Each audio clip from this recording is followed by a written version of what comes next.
आता वाजलेत रात्रीचे 11 आणि मी सगळं काम वगैरे आवरलं, सगळं किचन साफ केलं, भांडी वगैरे घासली आणि मनात ना एक विचार आला. एक फ्रेंड आहे माझी, जिचा व्हिडिओ मी बघितला स्टेटसवरती. ती तिची मेहंदीची ऑर्डर कंप्लीट करून आलेली. पण मला पण असं वाटलं की यार आपण पण करू शकतो, कारण असं मी खूप दिवस झाले करत होते. पण आज नाही, उद्या करील, उद्या नाही, परवा करील असं मी मेहंदीची प्रॅक्टिस करताना टाळायची. पण आज मी फायनली बसले आणि म्हटलं चला आपण पण करून बघूया. कारण असं दुसऱ्यांना करताना बघितलं ना काहीतरी, तर आपल्यालासुद्धा कॉन्फिडन्स येतो मनामध्ये, नाही आपण पण करू शकतो. तसं तर रोज टाळणं चालू असते की नाही उद्या करू, परवा करू. पण फायनली तो दिवस आलाच आज आणि मी मेहंदीच्या प्रॅक्टिससाठी बसले.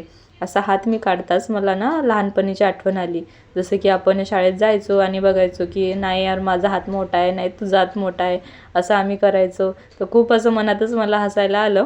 काय ते दिवस होते पहिले लहानपणीचे. एवढी आळस आलेली मला, असं वाटत होतं झोपावं. पण म्हटलं नाही, आधी आता मेहंदीचा हा पॅचेस आपल्याला पूर्ण करायचंच आहे. असं मी जिद्द ठेवली आणि केला पॅचेस. नंतर एवढी खुशी झाली की वा आपण केलं आहे म्हणून, की कारण खूप दिवस झाले मी फक्त थोडासाच पॅचेस करायचे आणि सोडायचे. आता दिवस उजडला. सकाळी मला माझ्या झाडांकडून एक सरप्राईज भेटलं, ते म्हणजे माझे फुलं. खूप दिवस झाले या झाडाला फुलंच नव्हती आलेली, बट आज आली. असं मस्त वाटलं ना मला आज. आणि त्यात संपलं माझं कोलगेट. आता कोलगेट संपलं म्हटल्यावर दुसरं काढण्याच्या ऐवजी मी त्यालाच फाडलं आणि थोडंसं घेतलं. तुम्हीसुद्धा असं करता का? कारण मी तर कंजूस आहे. तुम्ही पण माझ्यासारखे कंजूस आहात का?